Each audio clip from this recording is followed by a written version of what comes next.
जो कान से सुनाई देता है और आंख से दिखता है, उसके लिए भी आप लोग अलग से सबूतों की मांग रखते हैं। बाज़ दफ़ा वो सच नहीं होता है, और हालत ये है कि सर सच नहीं होता है। आपको ये नहीं पता कि एक आम मुसलमान औसतन दिन का कितना कमाता है अपने परिवार का पेट भरने के लिए, एवरेज इनकम कितनी है उसकी। आपको नहीं पता कि एक आम मुसलमान को इस देश में कितनी नौकरी मिल पाती है। आपको नहीं पता कि कितने मुसलमानों के बच्चे प्राइमरी एजुकेशन भी नहीं ले पाते। लेकिन हाफिज सईद के बारे में मैं पूछूं, जाकिर नाइक के बारे में मैं आपसे पूछूं खास तौर पे, तो आप पूरी हिस्ट्री ज्योग्राफी पूरा सामने रख देंगे मेरे इलाके। बिल्कुल, ये हमारा काम है, ये हमारा रोहित जी काम है। बाकी मुसलमानों की देखरेख करना आपका काम नहीं है। दूंगा और मैं उतना ही जवाब दूंगा जिसका इल्म है। हमारी बहुत जिम्मेदारी और हम अपनी जिम्मेदारी बहुत अच्छी तरीके से निभा रहे हैं। जब पढ़ा लिखा सुलझा हुआ तबका कौम के बारे में ना सोचे मौलाना अंसार रजा, तो जाकिर नाइक जैसे लोग हीरो बन जाते हैं। देखिए, इसमें कोई दो राय नहीं है रोहित जी। 3 दिन से ये डिबेट चल रही है और आपको याद होगा अगर अच्छी तरीके से, तो इसी जगह पर बैठ करके आज से 3 साल पहले मैंने डॉक्टर संबित पात्रा से कहा था कि इस आदमी पर जब ये किशनगंज में तकरीर कर रहा था, मैंने यही जगह पर बैठ के कहा था कि इसकी तकरीरों पर अगर पाबंदी नहीं लगी तो ये मुल्क के लिए बहुत बड़ा ख़तरा बन जाएगा। और आज देखिए कुदरतन वो चीज़ सामने आ गई है। अब जहाँ तक सवाल एजुकेशन का है, देखिए हमारी कौम बहुत भोली भाली है। भोली भाली अगर नहीं होती तो जाकिर नाइक जैसे जोकरों के चक्कर में नहीं फंसती वो। इन्होंने क्या किया, क्या नहीं किया, कैसा फाउंडेशन चला रहे हैं, कैसे रिसर्च है, ना तो ये आलिम है, ना फाजिल है, ना मौलवी है, एक नंबर का जाहिल है, पता नहीं किस बात का डॉक्टर है, ये किस बात का डॉक्टर लिख रहा है वो, ये हमारी समझ में आज तक नहीं आया। क्या रिसर्च कर रहा है वो। किशनगंज का एक वाक़या इसका सामने आया है कि किशनगंज जब 2012 में इसने 2015 में जब अपनी तकरीर की, जबकि 2010 से पाबंदी लगी उसकी स्पीचों पे, लेकिन 2015 में जब इसने किशनगंज में तकरीर की है तो बम्बई से एक आदमी को लेकर के गया है और वहाँ अपनी स्पीच में ये सेटिंग उसने की कि तुम कलमा पढ़ लेना कि मैं जाकिर नाइक साहब की तकरीर से बहुत मुतासिर हो गया हूँ, इसलिए मैं मुसलमान होता हूँ। बाद में पता चला था वो तो बम्बई से ही मुसलमान आया हुआ था। ये इस तरह का नाटक करता है। और जो हमारा मुस्लिम तबका है जो फेसबुक इंटरनेट पर सर्च कर रहा है, वो इसकी अंग्रेज़ी सोच, अरे एक मौलवी देखो अंग्रेज़ी बोल रहा है, अरे मौलवी देखो बहुत पढ़ा लिखा आदमी है, उसके चक्कर में जा कर के फिर जब नतीजा निकलता है तो बांग्लादेश में फिर लोग ये कहते हैं कि हमने तो जाकिर नाइक की तकरीर सुनी है तब हम इस मंजिल पर पहुँचे हैं। हम अपने मुसलमान भाइयों से एक ज़माने से गुजारिश करते चले आ रहे हैं और हम फिर कह रहे हैं, ये पक्का यजीदी है, ये इमाम हुसैन के कातिल को अपना रहबर मानता है। और ये सुफियान साहब, मैं 3 दिन से इनकी डिबेट इनको मैं सुन रहा हूँ। आपको लगता है कि अब भी का वक्त है? अब तो आप हम गुजारिश ही कर सकते हैं रोहित जी। अब तो आप लोगों को बोलना चाहिए कि कब तक इस देश का मुसलमान अपनी बेगुनाही के सबूत लेकर 2008 में अगर सुफियान साहब को याद हो, 2008 में इलाहाबाद, लखनऊ और बनारस में इसकी रैलियों पर मुसलमानों ने पाबंदी लगाई है। किसी गैर मुस्लिम सरकारी संगठन ने पाबंदी नहीं लगाई। मुसलमानों ने कहा कि ऐसा लीडर हमको कबूल नहीं है जो ना तो शक्ल से मुसलमान है ना कपड़ों से मुसलमान है। हम ऐसे आदमी की तकरीर सुनने के लिए तैयार नहीं है। ये हमारे मुल्क की खूबसूरती है। लेकिन फिरोज मिट्टीबोर वाला, एक चीज मुझे समझ में नहीं आई, धार्मिक किताबों के अंदर ऐसे ऐसे सफेद टटोल के लाना, उनको इस तरीके से रखना लड़कों के सामने कि वो आतंक के रास्ते पे चल जाएं, ये कौन सा आलिमपना है? ये कौन सी विद्वानता है?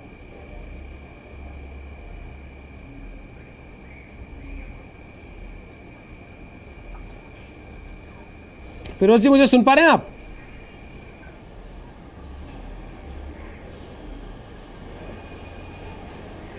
शायद फिरोज जी तक हमारी आवाज़ नहीं जा रही है।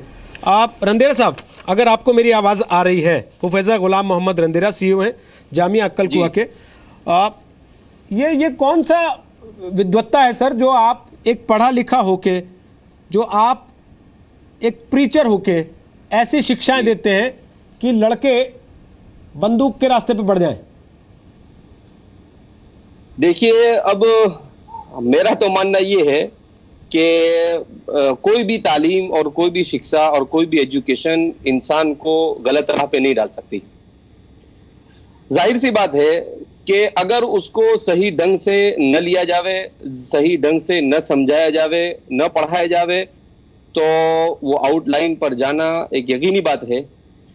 तो सबसे ज्यादा जरूरत इस वक्त तो हिंदुस्तान के मुसलमानों को इसी की है कि हिंदुस्तान के मुसलमानों को तालीमी मैदान में आगे आना चाहिए।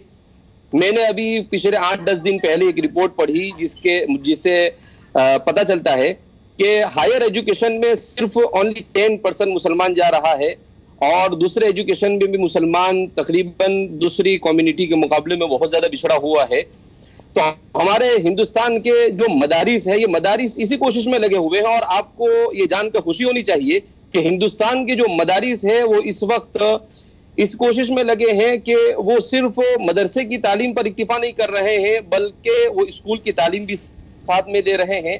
इसी तरह से स्कूल की तालीम के साथ साथ मुसलमान बच्चों को कंप्यूटर सिखाया जा रहा है, कॉलेजें कायम की जा रही है। खुद हमारे यहाँ पर बहुत सारी तकरीबन 8-10 कॉलेज हमारे एक ही कॉम्प्लेक्स के अंदर। भाई साहब ये तो बताइए कि कमी कहाँ रह जाती है कि कॉन्वेंट के पढ़े लड़के भी जाकिर नाइक के पीछे भागते हैं, एक एक कॉन्फ्रेंस में 2-2 लाख लोग बैठते हैं। नहीं, मेरे ख्याल से 1-2 लाख लोग बैठते हैं, ऐसा मेरे इल्म में तो नहीं है कि इतने सारे लोग बैठते हैं, इतने सारे लोगों की बैठने की गुंजाइश होती है। अलबत्ता ये कि हम लोग जहां तक समझते हैं जाकिर नाइक साहब का जो फील्ड है वो मुसलमानों को बताने के बजाय ज्यादातर ये है कि वो मुसलमानों के अलावा दूसरे लोगों को इस्लाम का पैगाम क्या है वो पहुंचाना चाहते हैं। ये उनका विजन और क्या है इस्लाम का पैगाम, क्या दे रहे हैं वो? इस्लाम का पैगाम तो ये है कि दुनिया के अंदर में अमन और शांति यही दे रहे हैं, यही पैगाम दे रहे हैं कि यजीद रहमतुल्लाह अलैह ने ऐसा किया है, यही पैगाम दे रहे हैं वो इस्लाम को। इमाम हुसैन के कत्ल करने वाले को रहमतुल्लाह अलैह कह रहे हैं यही है, यही पैगाम उनका है कि पैगंबर कुछ नहीं कर सकते हैं, यही इस्लाम का पैगाम है क्या? नहीं, मैं क्या कह रहा हूं कि यजीद को ना तो हम रहमतुल्लाह अलैह कहते हैं और ना अगर कोई रहमतुल्लाह अलैह कहे तो हम उसको पसंद करेंगे। कैसे तो पसंद क्या है? जाकिर नाइक की स्पीच उठा करके देख लीजिए, उसने कहा है कि वो तो सियासत की जंग थी। बोलता है आप जरा इतना सोचिए कि आप किसी बात को अपने रुख से अलग ले जा रहे हैं। अब जाहिर सी बात है आप उसको इस तरफ ले जा रहे हैं कि अगर आप किसी मकतब फिक्र से ताल्लुक रखते हैं तो मैं यहाँ मसलक की बात ही नहीं कर रहा हूँ। कोई एक बात बोल देवे तो आप उसी मैं मसलक की बात नहीं कर रहा हूँ मौलाना, मैं मसलक की बात नहीं कर रहा हूँ। मुझे ये बताइए कि हजारों लोगों ने उनकी स्पीच को सुनकर इस्लाम कबूल किया है क्या? कितने लोगों ने? एक नाम तो बताइए, क्या आपने कबूल किया है क्या उनकी तकरीर सुनकर के इस्लाम? अरे भाइयों ये तो पूरी दुनिया जानती है, तो इसको बोलने की क्या जरूरत? नहीं, आपने कबूल किया है क्या जाकिर नाइक को सुनकर के?